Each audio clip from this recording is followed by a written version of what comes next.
Tom wakes up early. The sun is shining. Today feels different. Tom feels excited. He looks out the window. The sky is blue. He decides to visit the park. Tom eats breakfast. He has toast and jam.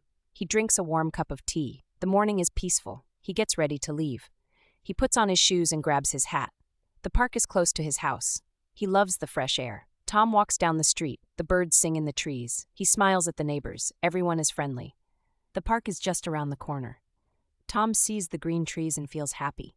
At the park, Tom sits on a bench. He watches the children play. They laugh and run. The sound is joyful. A dog runs by. It stops and looks at Tom. The dog wags its tail.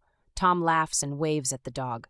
The dog comes closer. It sits by Tom's feet. Its fur is soft. Tom pets the dog.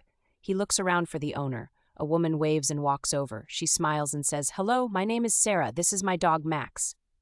Tom says, "Hello, Sarah." Max is very friendly. Sarah and Tom talk. They talk about the weather. They talk about the park. Sarah says the park is beautiful today.